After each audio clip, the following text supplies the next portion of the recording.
Hello friends, welcome to Shriram IAS. आज के इस सेशन में हम मेंस 2025 के साइंस एंड टेक से रिलेटेड जो क्वेश्चंस हमें आए थे उन क्वेश्चंस का हम एनालिसिस करेंगे।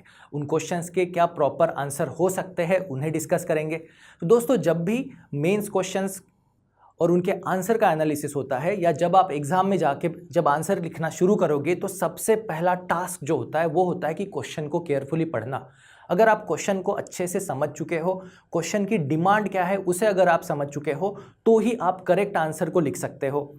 और हर क्वेश्चन में 1, 2, 3 ऐसे सब क्वेश्चंस भी होते हैं, उसके सब पार्ट्स भी होते हैं। तो हमारा आंसर कंप्लीट तभी होता है जब हम सारे सब क्वेश्चंस को, सारे पार्ट्स को हमारे आंसर में कवर करेंगे, उन्हें प्रॉपर वे में लिखेंगे। साथ ही आंसर की एक प्रॉपर स्ट्रक्चर होना चाहिए, इंट्रोडक्शन, बॉडी, कंक्लूजन, इन सारे पॉइंट्स को आज हम समझेंगे। तो पहला टास्क जो होता है वो होता है क्वेश्चन को केयरफुली पढ़ना, उसको समझना, उसकी डिमांड को समझना और देन हम उसका आंसर लिख सकते हैं, वो भी प्रॉपर स्ट्रक्चर के साथ। तो दोस्तों, आज हम डिस्कस करेंगे साइंस एंड टेक से क्वेश्चन जो आए थे, GS 3 में जो क्वेश्चंस आए थे उन्हें।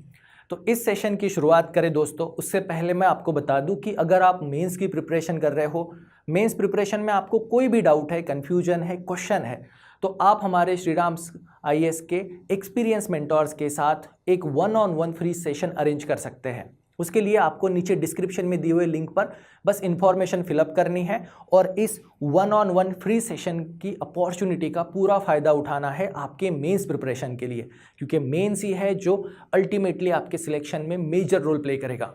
तो दोस्तों, चलिए इस सेशन की शुरुआत करते हैं। तो दोस्तों, इस साल यानी 2025 को GS 3 GS 3 में साइंस एंड टेक के 3 क्वेश्चंस आए थे। उनमें से पहला क्वेश्चन जो है वो है क्वेश्चन नंबर 5। ये क्वेश्चन रिलेटेड है फ्यूजन एनर्जी से, रिलेटेड है ITFR से, रिलेटेड है। ये टॉपिक हमने हमारे सेशन में कवर भी किया था। इससे रिलेटेड वीडियोस जो है वो आपको हमारे मेन चैनल पर मिल भी जाएंगे।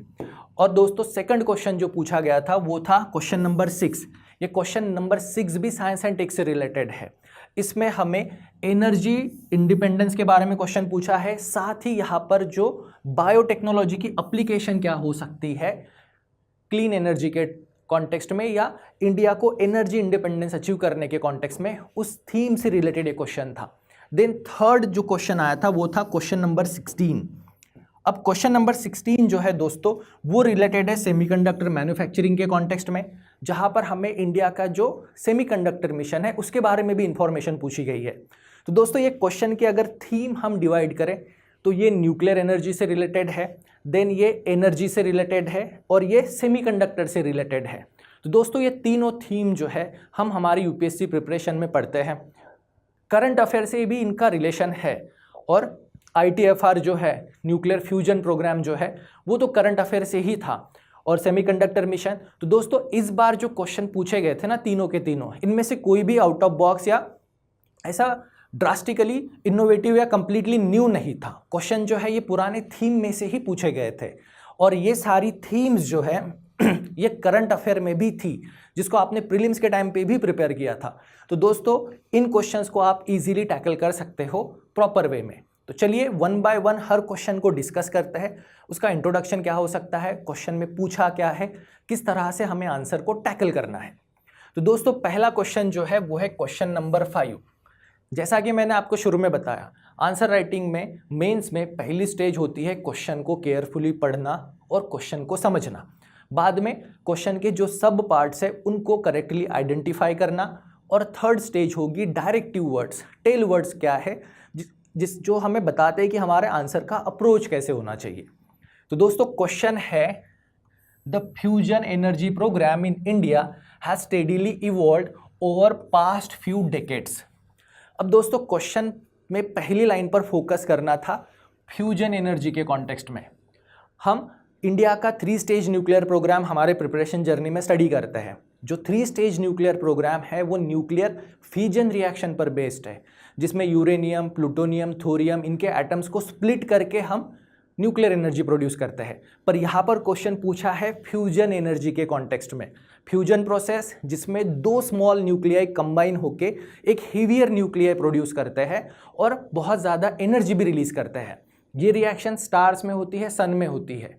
इसके बारे में क्वेश्चन था। So question is about fusion not fission. Then mention India's contribution to the international fusion energy project international thermonuclear experimental reactor. अब ये जो ITER जो है इसमें इंडिया का जो कंट्रीब्यूशन है उसके बारे में आपको पूछा गया है। Then what will be the implication of success of this project. अगर ये फ्यूजन बेस जो रिएक्टर प्रोजेक्ट है अगर ये सक्सेस हो जाता है तो इसकी इम्प्लीकेशन क्या होगी future of global energy. Global energy के कॉन्टेक्स्ट में इसकी इम्प्लीकेशंस क्या होंगी। तो दोस्तों यहाँ पे क्वेश्चन जो है ये इंडियन कॉन्टेक्स्ट में नहीं है, ग्लोबल कॉन्टेक्स्ट में है। तो पहली चीज़ क्वेश्चन को केयरफुली समझना। तो क्वेश्चन फ्यूजन के बारे में है और बाद में सेकंड जो क्वेश्चन आता है इसके सब पॉइंट्स क्वेश्चन को डिवाइड करके आइडेंटिफाई कर लो। तो दोस्तों पहला जो है ये स्टेटमेंट दिया है इन्होंने कि future energy programme in India has steadily evolved over past few decades. Fusion energy programme जो इवॉल्व हुआ है। स्टेटमेंट, अब स्टेटमेंट ने कॉन्टेक्स्ट सेट कर दिया है कि कॉन्टेक्स्ट है आपका कि फ्यूजन एनर्जी से रिलेटेड, उसमें भी इंडिया में जो उसका स्टेडीली ग्रो हो रहा है उसके बारे में। देन जो मेन डिमांड है वो ये है मेंशन, ओके, टेल वर्ड। अब ये मेंशन जो है वो उतना क्रिटिकल नहीं है तो आप मेंशन करके सिंपली बता सकते हो। यहाँ पे इंडियाज कंट्रीब्यूशन बताना है जो इंटरनेशनल फ्यूजन एनर्जी प्रोजेक्ट है, इंटरनेशनल थर्मोन्यूक्लियर एक्सपेरिमेंटल रिएक्टर। तो ITER में इंडिया का कंट्रीब्यूशन क्या है ये पहली डिमांड है क्वेश्चन की, पहला part. Second part is what will be the implication of success of this project. इस प्रोजेक्ट अगर सक्सेसफुल होता है तो उसकी इम्प्लीकेशन क्या होगी, वो भी future of global energy, global energy के कॉन्टेक्स्ट में। ये क्वेश्चन की सेकंड डिमांड है।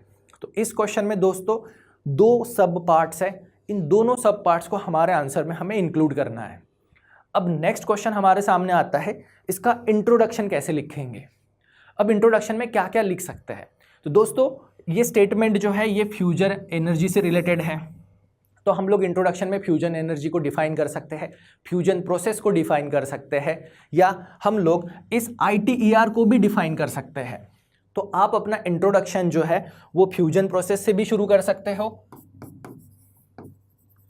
इंट्रोडक्शन में आप फ्यूजन प्रोसेस के बारे में भी लिख सकते हो कि ये जो प्रोसेस है ये सन में होती है, स्टार्स में होती है, और इसमें दो स्मॉल न्यूक्लियाई यानी दो हाइड्रोजन एटम्स कंबाइन होकर हीलियम प्रोड्यूस करते हैं जो कि हेवियर एटम है, पर उसके साथ ही बहुत ज़्यादा एनर्जी भी रिलीज होती है।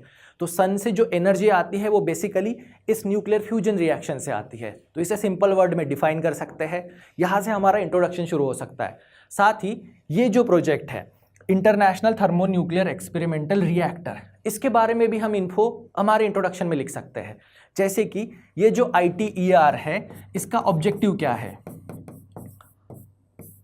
ये जो ITER है इसका ऑब्जेक्टिव, ITER का ऑब्जेक्टिव है कि हमें प्रूव करना है कि हम फ्यूजन रिएक्शन को अर्थ पर कैरी ऑन कर सकते हैं। तो ये सॉर्ट ऑफ प्रोटोटाइप है। इसका ऑब्जेक्टिव है कि अर्थ पर हम फ्यूजन रिएक्शन को कैरी ऑन कर सकते हैं, साथ ही हम नेट एनर्जी प्रोड्यूस कर सकते हैं। अब नेट एनर्जी क्यों, तो फ्यूजन रिएक्शन को कैरी ऑन करने के लिए बहुत ज़्यादा टेम्परेचर की ज़रूरत होती है, मिलियन डिग्री सेल्सियस टेम्परेचर की, जिसमें मटेरियल जो है वो प्लाज्मा स्टेट में होना चाहिए, तब ये फ्यूजन रिएक्शन कैरी ऑन हो सकती है। तो उसके लिए अगर हम उसे अर्थ पर कैरी ऑन करेंगे तो हमें कुछ एनर्जी उसमें इन्वेस्ट करनी होगी। तो इससे जो भी एनर्जी निकलेगी, नेट एनर्जी निकलेगी, वो ज़्यादा होनी चाहिए। तो इसका ऑब्जेक्टिव ये है। अब ये एक्सपेरिमेंट जो है, ये जो प्रोजेक्ट जो है, ये रिसेंटली फ्रांस में है।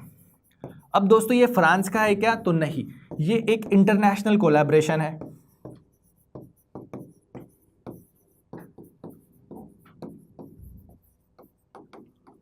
ये एक इंटरनेशनल कोलैबोरेशन है जिसमें मेजर यूरोपियन यूनियन के साथ और 6 कंट्रीज आती है। ऐसी टोटल कंट्रीज अगर करते हैं तो 30+ होती है।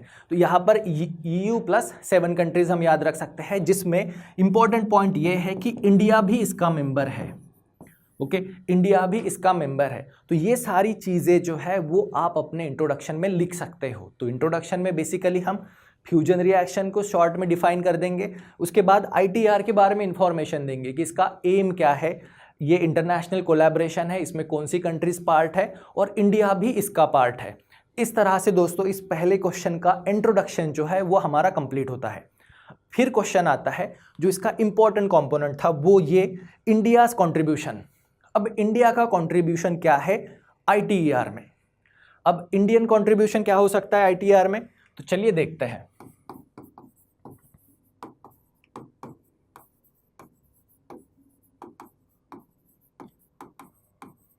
तो दोस्तों इंडिया जो है इसका मेंबर है। पहले तो हम ये क्लियर कर देंगे कि भाई इंडिया भी इसका मेंबर है, और एज अ मेंबर हम इसमें अप्रोक्सीमेटली 10% कॉस्ट जो है वो कंट्रीब्यूट करते हैं। अप्रोक्सीमेटली 10% कॉस्ट जो है इस प्रोजेक्ट के लिए इंडिया कंट्रीब्यूट करता है। पर ये 10% कॉस्ट जो है ये मनी के फॉर्म में है क्या, तो नहीं, ये इन काइंड है। Not in money form but in kind form. In kind form means इस प्रोजेक्ट के लिए जितने भी कंपोनेंट्स चाहिए, इक्विपमेंट चाहिए,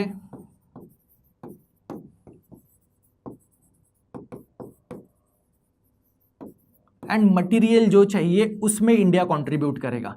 तो इंडियाज कंट्रीब्यूशन जो है वो इन काइंड है। अप्रॉक्सीमेटली 9 to 10% कॉस्ट इंडिया इसकी बियर करेगा, इन काइंड होगा।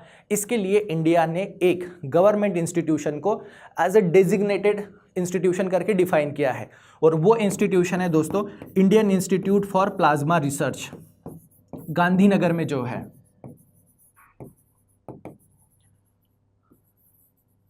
अब Indian Institute for Plasma research जो है वो डेजिग्नेटेड बॉडी है, तो यहाँ से हमारे साइंटिस्ट भी इस प्रोजेक्ट में कंट्रीब्यूट करेंगे, और इस प्रोजेक्ट को लगने वाले जो कंपोनेंट्स हैं उसे ये इंस्टीट्यूट डिफाइन करेगा और इस प्रोजेक्ट में उन्हें कंट्रीब्यूट करेगा। तो इंडियन कंट्रीब्यूशन इन काइंड है, अप्रॉक्सीमेटली 10% कॉस्ट कवर होगी, जिसके लिए डेजिग्नेटेड इंस्टीट्यूशन जो है वो है Indian Institute for Plasma Research Gandhinagar.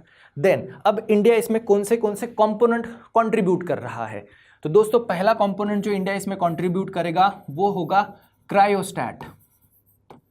Cryostat जो है ये एक स्टेनलेस स्टील का एक वैक्यूम बॉडी है जिसमें ये रिएक्शन को कैरी ऑन किया जाएगा।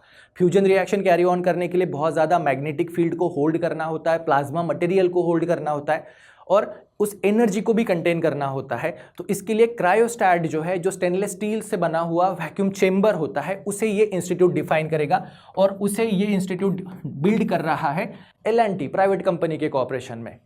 तो पहला तो ये। देन दोस्तों हीटिंग सिस्टम जो है वो भी इंडिया कंट्रीब्यूट कर रहा है। अब हीटिंग सिस्टम, तो फ्यूजन रिएक्शन को कैरी ऑन करने के लिए कम से कम 100 मिलियन डिग्री सेल्सियस से ज़्यादा टेम्परेचर की ज़रूरत होती है। अब इतना टेम्परेचर प्रोड्यूस करने के लिए जो हीटिंग सिस्टम है उसे भी इंडिया डेवलप करेगा, और उसके रिलेटेड इक्विपमेंट कंपोनेंट जो है वो इंडिया इस प्रोजेक्ट में कंट्रीब्यूट करेगा। देन थर्ड जो है दोस्तों वो है क्रायोजेनिक सिस्टम। अब क्रायोजेनिक सिस्टम क्यों, तो जो सुपर कंडक्टर मैग्नेट्स होते हैं,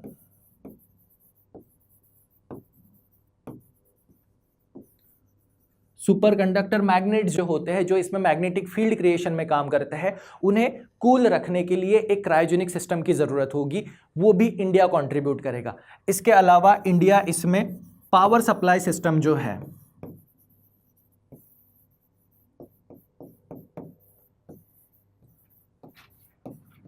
इसमें इंडिया जो है वो पावर सप्लाई सिस्टम भी कंट्रीब्यूट करेगा। तो दोस्तों ये 4 मेजर चीज़ें हैं जो इंडिया कंट्रीब्यूट करेगा इन काइंड, और इन कंपोनेंट्स को डेवलप करना, इसमें रिसर्च करना, ये काम है इंस्टीट्यूट फॉर प्लाज्मा रिसर्च का। यानी इसके साथ जो है हम मैन पावर भी कंट्रीब्यूट करेंगे, ह्यूमन रिसोर्स भी कंट्रीब्यूट करेंगे, जिसमें इंडियन साइंटिस्ट हैं, हमारे जो इंजीनियर्स हैं वो भी इस प्रोजेक्ट में कंट्रीब्यूट करेंगे। तो इस तरह से ये इंडिया का कंट्रीब्यूशन है। तो दोस्तों इससे हम फर्स्ट कंपोनेंट की जो डिमांड है कि इंडिया का कंट्रीब्यूशन क्या है ITER प्रोजेक्ट में, ये यहाँ पर आप एक्सप्लेन करोगे, इसका आंसर ही इस तरह से होगा। अब सेकंड कंपोनेंट पर चलते हैं। सेकंड कंपोनेंट है what will be the implication of success of this project for the future of global energy. अब ग्लोबल एनर्जी के फ्यूचर के लिए इस प्रोजेक्ट की जो इम्प्लीकेशंस है वो क्या हो सकते हैं अगर सक्सेस हुआ तो। अगर फ्यूजन बेस्ड रिएक्शन सक्सेस हुआ तो,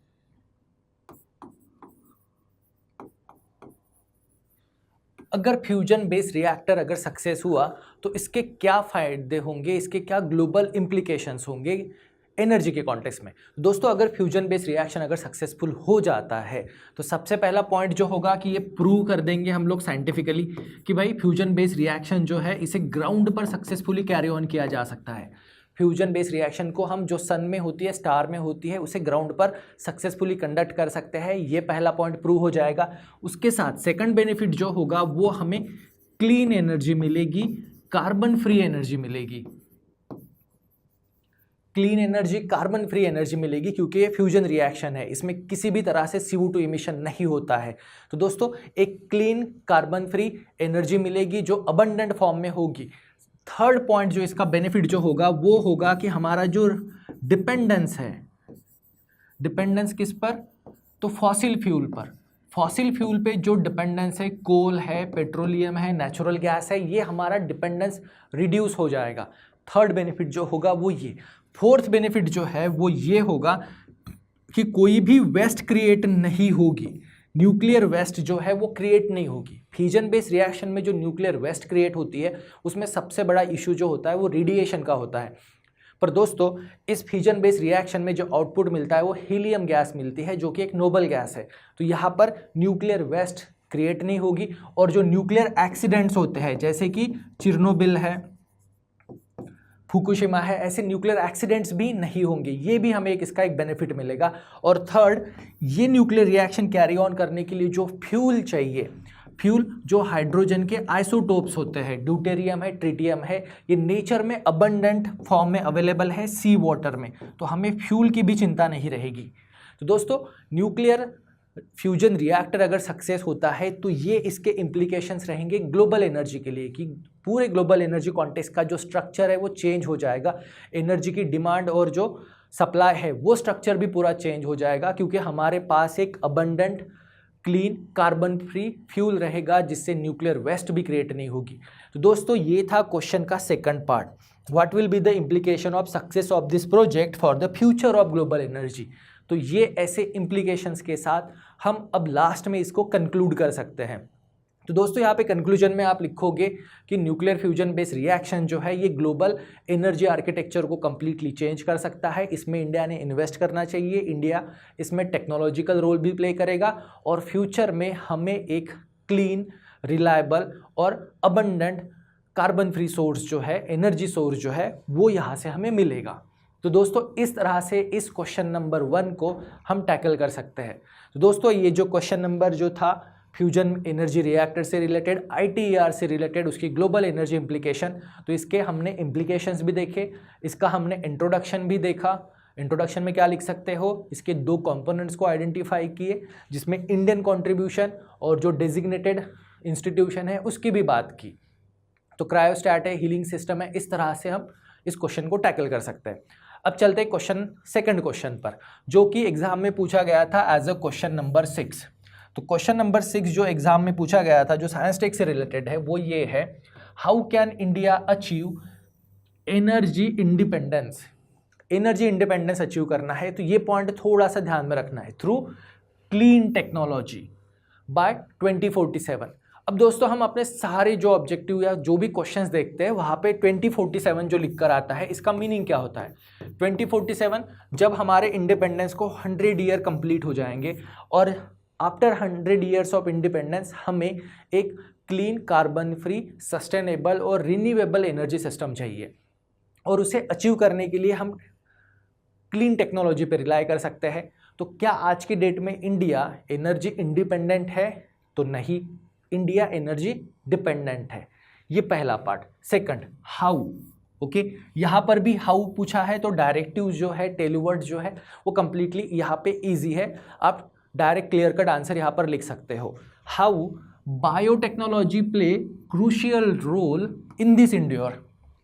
दोस्तों इस क्वेश्चन को समझते हैं। इस क्वेश्चन में सबसे पहला पोर्शन जो हमें समझना है वो ये कि एनर्जी इंडिपेंडेंस हम कैसे अचीव कर सकते हैं, और सेकंड कंपोनेंट जो है वो भी हमें अचीव करना है क्लीन टेक्नोलॉजी के थ्रू बाय 2047। और देन सेकंड कंपोनेंट जो है वो ये है, बायोटेक्नोलॉजी इसमें क्या रोल प्ले कर सकती है। तो ऐसे इन दोनों कंपोनेंट्स को हमें कवर करना है हमारे आंसर में। तो दोस्तों यहाँ पे सबसे पहला क्वेश्चन हमारे सामने है कि हमने क्वेश्चन को समझ लिया, उसके दोनों पार्ट्स को समझ लिया, उसकी रिक्वायरमेंट को समझ ली। अब क्वेश्चन है इसका इंट्रोडक्शन क्या लिखेंगे।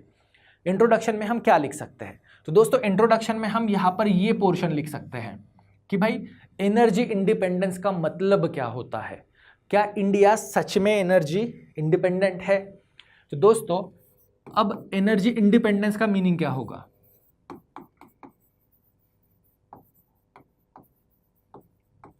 अब एनर्जी इंडिपेंडेंस की अगर बात करते हैं तो एनर्जी इंडिपेंडेंस का मतलब यह होगा कि हमने डोमेस्टिकली इतनी एनर्जी प्रोड्यूस करनी है, डोमेस्टिकली एनर्जी जो है वो प्रोडक्शन हमारा इनफ होना चाहिए कि हमारी सारी रिक्वायरमेंट जो है वो सेटिस्फाई की जा सके।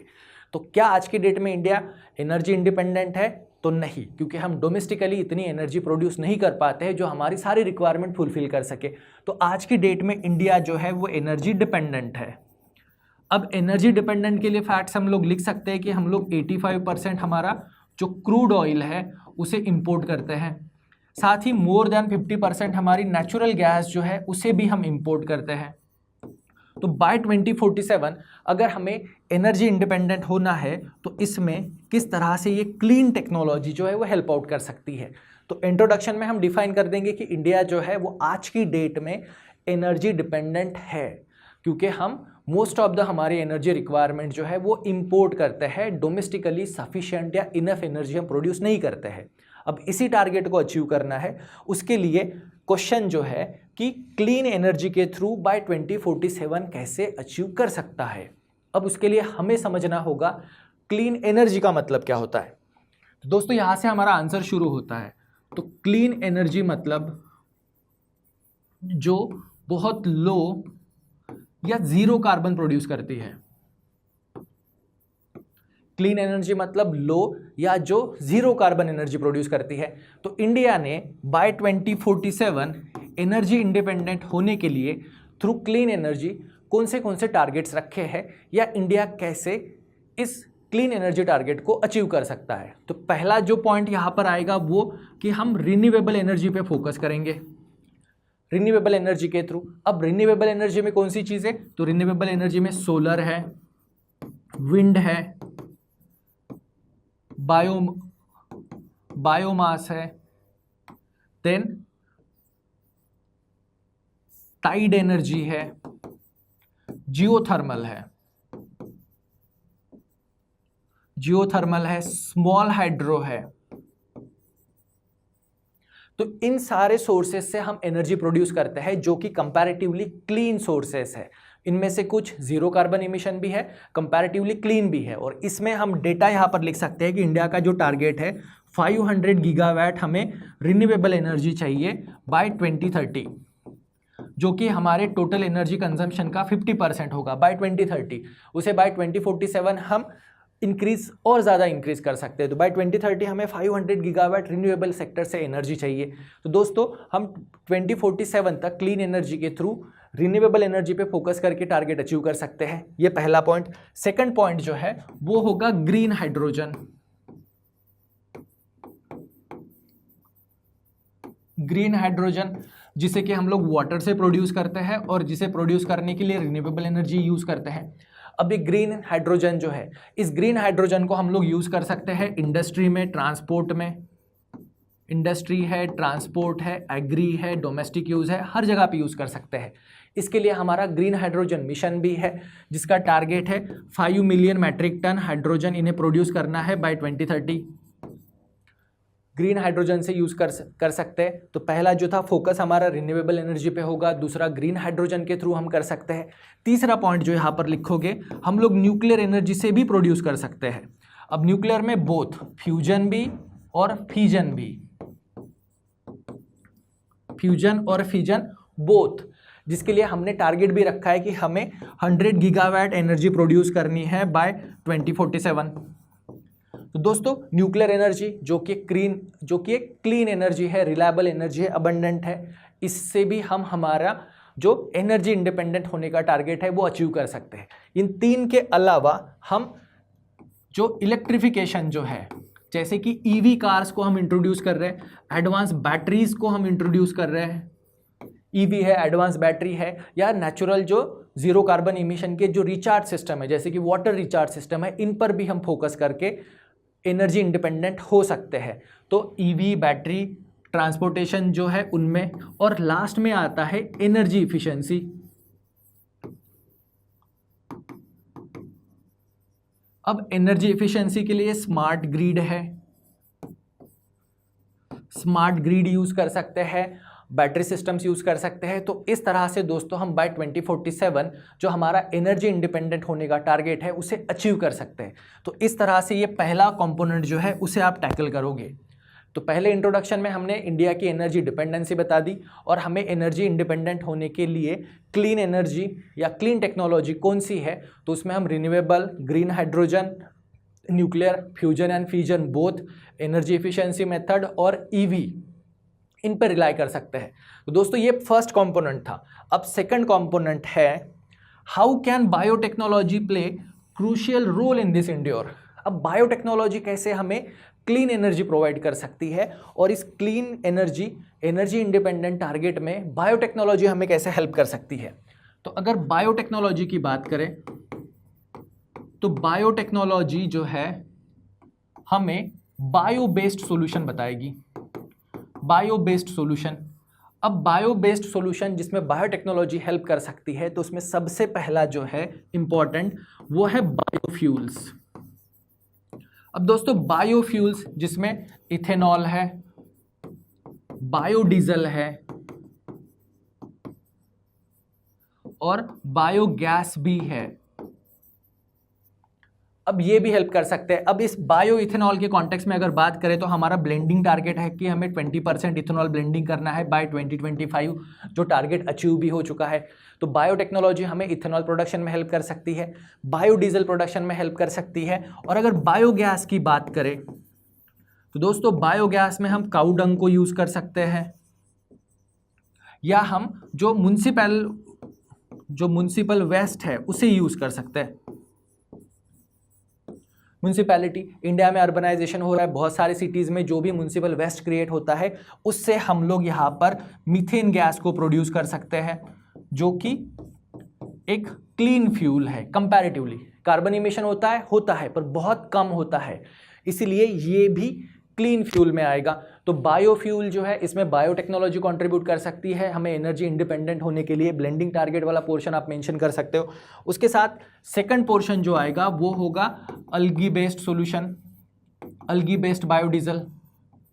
अब दोस्तों अल्गी जो है इन्हें हम यूज कर सकते हैं बायोडीजल प्रोड्यूस करने के लिए। बायोडीजल हो गया, इथेनॉल हो गया, या हाइड्रोजन हो गया, या कार्बन कैप्चर के लिए भी। और जो अल्गी जो है, जो माइक्रो अल्गीज जो है, इन्हें हम लोग वाटर में ग्रो कर सकते हैं, जो पर एकड़ इन्हें वाटर में ग्रो कर सकते हैं, जिससे लैंड भी सेव होगा और इनका पर एकड़ बायोमास प्रोडक्शन भी बहुत ज़्यादा है। तो अल्गी से हम लोग बायोडीजल, बायो इथेनॉल या हाइड्रोजन भी प्रोड्यूस कर सकते हैं। इस तरह से भी बायोटेक्नोलॉजी हमें हेल्प आउट कर सकती है। थर्ड पॉइंट जो इसमें हम लोग लिखेंगे वो है दोस्तों सिंथेटिक बायोलॉजी। अब सिंथेटिक बायोलॉजी में क्या हो सकता है, या सिंथेटिक बायोटेक। सिंथेटिक बायोटेक्नोलॉजी में हम ऐसे माइक्रो ऑर्गेनिजम्स को डिज़ाइन कर सकते हैं, उन्हें डेवलप कर सकते हैं, जो कि हमारे लिए हाइड्रोजन प्रोड्यूस करेंगे, हमारे लिए इथेनॉल प्रोड्यूस करेंगे, या अदर मीथेन गैस भी प्रोड्यूस करेंगे। तो सिंथेटिक बायोलॉजी के थ्रू हम ऐसे माइक्रो ऑर्गेनिज्म भी बना सकते हैं जो हाइड्रोजन हो, इथेनॉल हो, मीथेन गैस को प्रोड्यूस करके हमें एक क्लीन एनर्जी सोर्स प्रोवाइड कर सकते हैं, जो हमें फ्यूचर में बाय 2047 एनर्जी इंडिपेंडेंट होने में हेल्प करेगा। उसके साथ बायोटेक्नोलॉजी जो है हमें वेस्ट टू एनर्जी में भी हेल्प कर सकती है। वेस्ट टू एनर्जी जो सर्कुलर इकोनॉमी में भी कंसेप्ट आती है। तो बायोटेक्नोलॉजी से जो भी वेस्ट प्रोड्यूस होता है, एग्रीकल्चरल वेस्ट हो, जैसे पंजाब में हमने देखा था वहाँ पे जो रेसिड्यू बर्निंग होती है वो वाला पॉइंट भी लिख सकते हो। म्युनिसिपल वेस्ट को भी बेटर वे से प्रोड्यूस किया जा सकता है। तो दोस्तों इस तरह से बायोटेक्नोलॉजी जो है कंट्रीब्यूट कर सकता है। तो how biotechnology can play crucial role in this endeavour. तो बायोटेक्नोलॉजी रोल प्ले करेगा बायोफ्यूल के द्वारा, algae based solutions, synthetic biology और वेस्ट टू एनर्जी। तो दोस्तों इस तरह से ये जो क्वेश्चन नंबर 2 है इसे आप टैकल कर सकते थे, जो एग्जाम में पूछा गया था एज अ क्वेश्चन नंबर 6। तो ये हो गया दोस्तों सेकंड क्वेश्चन का आंसर। अब चलते हैं थर्ड क्वेश्चन की तरफ। थर्ड क्वेश्चन जो यूपीएससी ने 2025 की मेंस में जो पूछा था वो है दोस्तों क्वेश्चन नंबर 16। क्वेश्चन पेपर के हिसाब से क्वेश्चन नंबर 16।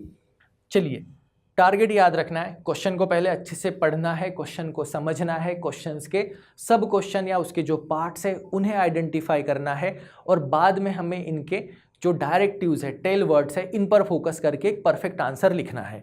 तो दोस्तों यहाँ पर India aims to become a semiconductor manufacturing hub. अब ये स्टेटमेंट दिया है कि India aims to become a semiconductor manufacturing hub. अब इस स्टेटमेंट ने हमारे क्वेश्चन का कॉन्टेक्स्ट सेट कर दिया है कि अब हमें सेमीकंडक्टर सेक्टर के बारे में जानना है। Then what are the challenges face by the semiconductor industry in India. अब यहाँ पे डायरेक्टिव वर्ड जो है वो है व्हाट, तो हम सिंपली उसे एक्सप्लेन कर देंगे। ये डायरेक्टिव वर्ड उतना टफ नहीं है, सिंपल स्ट्रेट फॉरवर्ड क्वेश्चन है। यहाँ पर हमें बताना है कि चैलेंजेस जो इंडिया में सेमीकंडक्टर इंडस्ट्री जो चैलेंजेस फेस कर रही है उनके बारे में हमें बताना है। तो ये हो गया क्वेश्चन का पहला component. Second component, mention the salient features of India's semiconductor mission. तो इंडिया ने जो सेमीकंडक्टर मिशन लॉन्च किया है उसके साइलेंट फीचर हमें यहाँ पर बताने हैं। तो दोस्तों क्वेश्चन के दो कंपोनेंट्स हैं। पहले में हम बताएंगे कि इंडियन सेमीकंडक्टर इंडस्ट्री कौन सी चैलेंजेस फेस कर रही है। सेकंड हम बताएंगे कि इंडिया ने जो सेमीकंडक्टर मिशन लॉन्च किया था इन चैलेंजेस को एड्रेस करने के लिए उसके साइलेंट फीचर्स क्या है और इसका इंट्रोडक्शन क्या होगा। तो पूरा क्वेश्चन सेमीकंडक्टर के बारे में है, तो इंट्रोडक्शन में डेफिनेटली हम लोग सेमीकंडक्टर्स को बताएंगे और इंडिया का जो सेमीकंडक्टर इंडस्ट्री के कॉन्टेक्स्ट में जो स्टेटस है, जो कंट्रीब्यूशन है, उसे हम इंट्रोडक्शन में लिखेंगे। तो इस क्वेश्चन का इंट्रोडक्शन जो है वो इस तरह से होगा। इंट्रोडक्शन में तो आप सबसे पहले सेमीकंडक्टर्स के बारे में बता दोगे कि कैसे सेमीकंडक्टर्स जो है आज की डेट में computer, laptop, mobile phone, space technology हो या डिफेंस हो, हर जगह पे यूज़ होते हैं। और इंडिया जो है वो हर साल 80 to 100 बिलियन डॉलर्स की सेमीकंडक्टर्स या इलेक्ट्रॉनिक्स चीज़ें जो है वो इंपोर्ट करता है। और डिजिटल इंडिया के हार्ट में तो सेमीकंडक्टर रहेगा ही, और हम इसके लिए कंप्लीटली इंपोर्ट डिपेंडेंट है।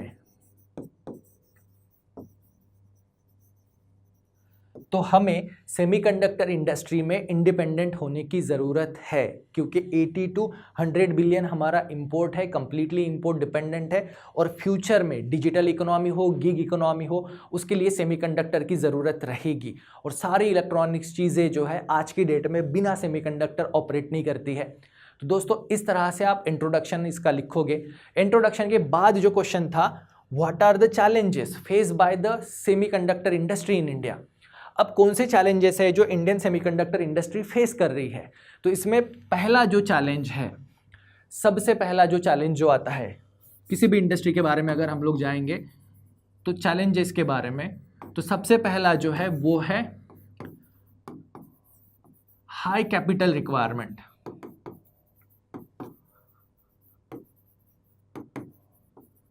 तो दोस्तों सेमीकंडक्टर प्लांट सेटअप करने के लिए कैपिटल जो है वो बहुत ज़्यादा रिक्वायर्ड होता है। Near about 9 to 10 billion dollars का कैपिटल की ज़रूरत होती है। अब इतना कैपिटल जो है वो इंडियन प्राइवेट सेक्टर के पास नहीं है। तो सबसे पहला इन प्लांट की सेटअप करने की कॉस्ट जो है वो बहुत ज़्यादा है। और इस प्लांट का जो गेस्टेशन पीरियड है, मतलब जिस टाइम तक ये कैपिटल पूरा लॉक रहेगा, वो भी बहुत लॉन्ग है। और इस पर रिटर्न जो है वो अनप्रिडिक्टेबल है। तो सबसे पहला जो चैलेंज हम फेस करते हैं वो है दोस्तों high capital requirement, near about 9 to 10 billion. और इसमें रिटर्न जो है वो अनप्रिडिक्टेबल है। और यहाँ पे जो गेस्टेशन पीरियड जो है वो भी लॉन्ग है। तो उसके वजह से प्राइवेट सेक्टर जो है या गवर्नमेंट जो है इसमें कंट्रीब्यूट नहीं कर पा रही है। तो ये चैलेंज है। सेकंड चैलेंज जो हम लोग फेस कर रहे हैं वो है टेक्नोलॉजी। तो दोस्तों यहाँ पर 5 नैनोमीटर to 7 नैनोमीटर, इतने नैनोमीटर लेवल पे चिप्स की डिजाइनिंग होती है, जिसके लिए जो प्रेसिजन मैन्युफैक्चरिंग की ज़रूरत होती है। प्रेसिजन मैन्युफैक्चरिंग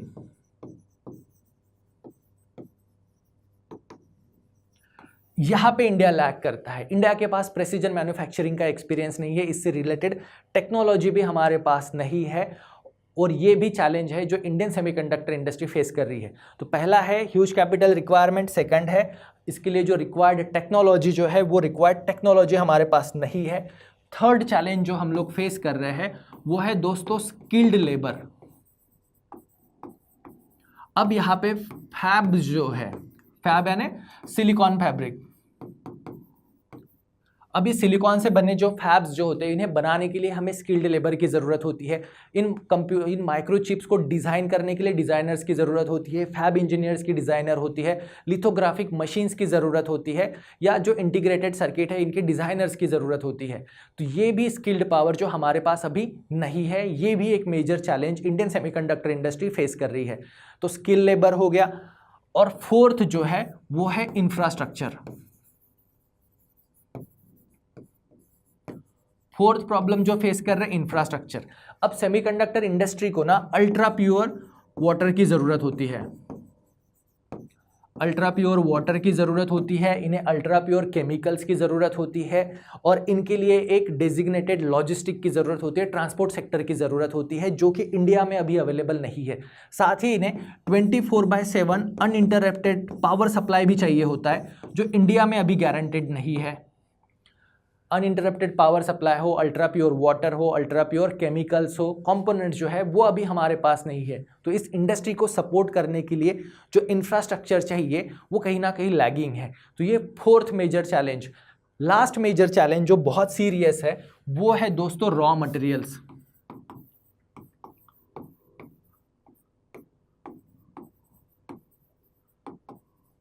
इनके लिए जो फैब की ज़रूरत होती है, इनके लिए जो रेयर एलिमेंट्स की ज़रूरत होती है, रेयर एलिमेंट्स हो, फैब्स की ज़रूरत है, रेयर एलिमेंट्स की ज़रूरत है, उसके साथ ही इसके लिए रेयर मैग्नेट्स की ज़रूरत होती है, और रेयर गैसेस की भी ज़रूरत होती है, लाइक हीलियम हो गया, नियॉन हो गया, ऐसी गैसेस की ज़रूरत होती है। तो ये हमारे पास नहीं है। आपने पढ़ा, ये करंट अफेयर में भी था कि रेयर अर्थ एलिमेंट की अगर बात करें तो उसका most of the production China में ही होता है। तो इंडिया के पास रेयर अर्थ एलिमेंट नहीं है, सिलिकॉन फैब्रिक्स नहीं है, मैग्नेट्स नहीं है, तो रॉ मटेरियल जो है इंडिया में प्रोड्यूस नहीं हो रहा है। ये भी एक मेजर चैलेंज जो है वो हमारी सिलिकॉन सेमीकंडक्टर इंडस्ट्री फेस कर रही है, क्योंकि ये कंप्लीटली इम्पोर्ट डिपेंडेंट है, ये सारी चीज़ें इम्पोर्ट डिपेंडेंट है। तो ये भी मेजर चैलेंज जो है हम फेस कर रहे हैं। लास्ट चैलेंज जो है जो हम फेस कर रहे हैं वो है ग्लोबल कंपटीशन। अब दोस्तों इस सेमीकंडक्टर मैन्युफैक्चरिंग सेक्टर में इंडिया ने बहुत लेट स्टार्ट किया है। इंडिया से पहले यहाँ पर चाइना हो गया, चाइना है, ताइवान है, ताइवान की कंपनी TCMS, या यूएसए है, इंटेल, ये सारी कंट्रीज जो है इनमें बहुत एडवांस है, उनके पास रॉ मटेरियल, एक्सपर्टीज, स्किल, सारी चीज़ें हैं। अब इंडिया लेट स्टार्टर है, जिसके वजह से हमें ग्लोबल कंपटीशन का भी सामना करना पड़ रहा है। तो दोस्तों ये 6 पॉइंट जो है ये है चैलेंजेस। इनके अलावा भी बहुत सारे चैलेंजेस है, पर 50 मार्कर क्वेश्चन है, 250 वर्ड्स में लिखना है, तो उस हिसाब से इतना सफिशिएंट होगा कि इंडियन सेमीकंडक्टर इंडस्ट्री कौन से चैलेंजेस फेस कर रही है। तो चैलेंजेस हमने देखा, ह्यूज कैपिटल रिक्वायरमेंट, टेक्नोलॉजी की रिक्वायरमेंट है, फिर हमें हमारे स्किल्ड लेबर हमारे पास नहीं है, इंफ्रास्ट्रक्चर की ज़रूरत है, और रॉ मटेरियल के लिए हम लोग कंप्लीटली इंपोर्ट डिपेंडेंट है। इंडिया में रेयर अर्थ एलिमेंट्स हो, रेयर गैसेस हो, फैब्स हो, इनके लिए सप्लाई चेन हमारे पास नहीं है, कंप्लीटली इंपोर्ट डिपेंडेंट है। देन लास्ट ग्लोबल कंपटीशन को भी हम फेस कर रहे हैं। अब दोस्तों हमें यहाँ पर पूछा है, जो इस क्वेश्चन का सेकंड पार्ट है वो है mention the silent feature of Indian semiconductor mission. Indian semiconductor mission के साइलेंट फीचर्स कौन से हैं? तो इंडिया ने ये सारे चैलेंजेस का सामना करने के लिए और डोमेस्टिक सेमीकंडक्टर इंडस्ट्री डेवलप करने के लिए एक सेमीकंडक्टर मिशन की शुरुआत की थी।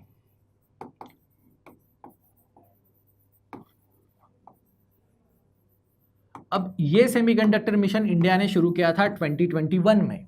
अब इस सेमीकंडक्टर मिशन का ऑब्जेक्टिव ये था जो चैलेंजेस है उन्हें फेस करना। तो दोस्तों फिर इसमें सबसे पहला क्या पॉइंट हो सकता है, इसके साइलेंट फीचर में सबसे पहला पॉइंट क्या होगा? तो यहाँ पर जो पॉइंट था ह्यूज कैपिटल रिक्वायरमेंट। तो सेमीकंडक्टर मिशन में इंडिया ने कैपिटल सपोर्ट दिया,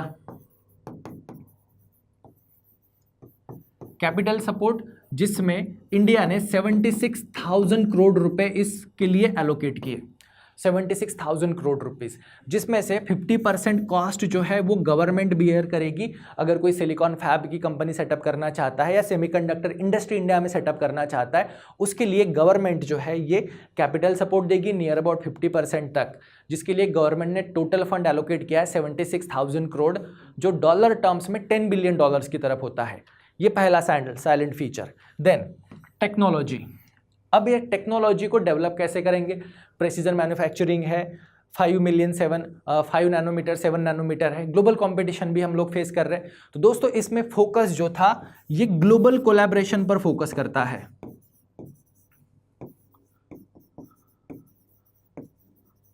ग्लोबल कोलैबोरेशन हो जिसके लिए जॉइंट वेंचर्स को प्रमोट करते हैं हम लोग, जिसमें फॉक्सकॉन या ताइवान की जो मेजर कंपनीज है उनके साथ कोलैबोरेशन करना, जॉइंट वेंचर सेटअप करके उनके इंडिया में फैक्ट्रीज को सेटअप करना इस सपोर्ट स्कीम के थ्रू, क्योंकि ये कंपनीज जो है उनके साथ एक्सपीरियंस लेकर आएगी प्रेसिजन मैन्युफैक्चरिंग का, और साथ ही टेक्नोलॉजी भी लेकर आएगी। और ये टेक्नोलॉजी में इंडियन पार्टनरशिप जॉइंट वेंचर इसलिए ताकि इंडियन इंडस्ट्रीज भी फैमिलियर हो जाए, इंडियन लेबर भी जो है वो इन सारी टेक्नोलॉजी से फैमिलियर हो जाए। तो टेक्नोलॉजी को भी इन्होंने यहाँ पर टैकल किया। फिर थर्ड पॉइंट जो था लेबर फोर्स। अब लेबर फोर्स के लिए इस स्कीम में क्या है? तो दोस्तों लेबर फोर्स के लिए यहां पर स्किलिंग की भी प्रोविजन है। स्किल लेबर फोर्स के लिए यहां पे स्किलिंग, तो यहां पर गवर्नमेंट ऑफ इंडिया जो है वो सेंटर ऑफ एक्सेलेंस इस्टेब्लिश कर रही है ताकि हमारे इंजीनियर्स को, साइंटिस्ट को सेमीकंडक्टर इंडस्ट्री के लिए ट्रेन किया जाए, जिसमें इंडियन IITs है, IISCs है, इन्हें यूज़ किया जाएगा, इंडियन इंस्टीट्यूट ऑफ साइंस, और साथ ही ग्लोबल कंपनीज के साथ भी, ग्लोबल यूनिवर्सिटीज़ के साथ भी टाई अप करके ट्रेनिंग वर्कशॉप्स को अरेंज करना या इनके लिए कोर्सेस लॉन्च करना भी इस प्रोग्राम का ही एक ऑब्जेक्टिव है। तो यहाँ पे थर्ड जो प्रॉब्लम था स्किल लेबर, वो भी इंडियन सेमीकंडक्टर मिशन एड्रेस करता है। नेक्स्ट है इंफ्रास्ट्रक्चर के प्रॉब्लम को कैसे सॉल्व किया जाए, जहाँ पे अल्ट्रा प्योर वाटर की ज़रूरत है, 24/7 पावर सप्लाई की ज़रूरत है। तो इसके लिए दोस्तों इसमें फोर्थ प्रोविज़न जो है, इसमें इंडिया जो है वो सेमीकंडक्टर क्लस्टर डेवलप करेगा। सेमीकंडक्टर क्लस्टर्स को डेवलप किया जाएगा, जैसे कि अभी गुजरात में डेवलप किया गया है, जहां पे इंडिया का पहला सेमीकंडक्टर मैन्युफैक्चरिंग जॉइंट वेंचर स्थापित हुआ है। इन सेमीकंडक्टर क्लस्टर में जितनी भी इंफ्रास्ट्रक्चर से रिलेटेड फैसिलिटीज़ है उन्हें प्रोवाइड किया जाएगा। फिर वो अल्ट्रा प्योर वाटर हो, केमिकल्स हो, लॉजिस्टिक हो, ट्रांसपोर्टेशन हो या 24/7 पावर सप्लाई हो, उनको एड्रेस करने के लिए सेमीकंडक्टर क्लस्टर्स को इस्टेब्लिश किया जाएगा। यानी दोस्तों इसे कंपैरेटिवली हम समझ रहे हैं कि जैसे स्किल लेबर प्रॉब्लम था, चैलेंज है, उसे एड्रेस किया जा रहा है, इंफ्रास्ट्रक्चर का प्रॉब्लम है, उसे एड्रेस किया जा रहा है, उसके साथ रॉ मटेरियल्स है या ग्लोबल कंपटीशन है। तो ग्लोबल कंपटीशन का सोल्यूशन आया कि हम ग्लोबल कोलैबोरेशन करेंगे यूनिवर्सिटीज़ के साथ, कंपनीज़ को इंडिया में अट्रैक्ट करेंगे ताकि वो इन्वेस्ट करें, इन्वेस्टमेंट में उन्हें टैक्स ब्रेक या सब्सिडी भी दी जाएगी। तो सेमीकंडक्टर क्लस्टर भी इस्टेब्लिश होंगे और रॉ मटेरियल के लिए इंडिया जो है वो एक अल्टरनेटिव सप्लाई चेन डेवलप कर रहा है। साथ ही इंडिया में भी इन रेयर अर्थ एलिमेंट्स की डिस्कवरी हो, इनका प्रोडक्शन हो, इसके लिए PSU प्लस प्राइवेट सेक्टर को भी गवर्नमेंट ऑफ इंडिया प्रमोट कर रही है। तो दोस्तों ये सारे साइलेंट फीचर है इंडियन सेमीकंडक्टर मिशंस के। तो इस तरह से हमने इस पूरे क्वेश्चन को एड्रेस किया, जिसमें पहले इंट्रोडक्शन में सेमीकंडक्टर का इंपॉर्टेंस, देन हमने इंडियन इंडस्ट्री कैसे चैलेंजेस फेस करती है उन्हें डिस्कस किया, देन जो सेमीकंडक्टर मिशन है उसके साइलेंट फीचर्स है उनको भी डिस्कस किया, और लास्ट में हम कंक्लूड कर सकते हैं कि सेमीकंडक्टर सेक्टर जो है इंडिया के लिए अभी चैलेंजिंग है, पर इंडिया ने फ्यूचर को ध्यान में रखते हुए इसमें इन्वेस्टमेंट करनी है। ऐसे ही इनोवेटिव स्कीम्स हमने लानी है ताकि हम लोग ग्लोबल प्लेयर से सीख सके, ग्लोबल कॉम्पिटिटर से सीख सके, और इंडिया को सेमीकंडक्टर मैन्युफैक्चरिंग में एक लीडिंग प्लेयर और एक इंडिपेंडेंट कंट्री हमें इसमें बनाना है। इस तरह से दोस्तों आप इस क्वेश्चन को कंक्लूड कर सकते हो।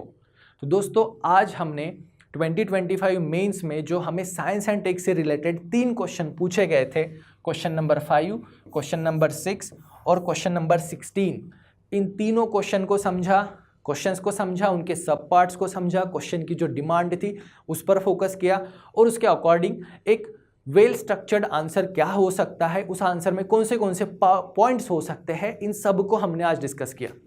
तो दोस्तों आई होप कि ये सेशन आपको इंटरेस्टिंग लगा होगा, एग्जाम के हिसाब से इंपॉर्टेंट है और आपकी मेंस आंसर राइटिंग प्रिपरेशन के लिए भी ज़रूरी है। सो आई होप कि ये इन्फॉर्मेटिव सेशन है और आपको अच्छा लगा होगा। तो दोस्तों इस सेशन को लाइक और सब्सक्राइब करना मत भूलिए। अगले ऐसे सेशन में फिर मिलेंगे one day one PYQ series में, जिसमें हर साल में जितने भी साइंस एंड टेक से PYQ पूछे गए हैं उनके आंसर्स हम डिस्कस करेंगे। सो दोस्तों till then best of luck and thank you very much.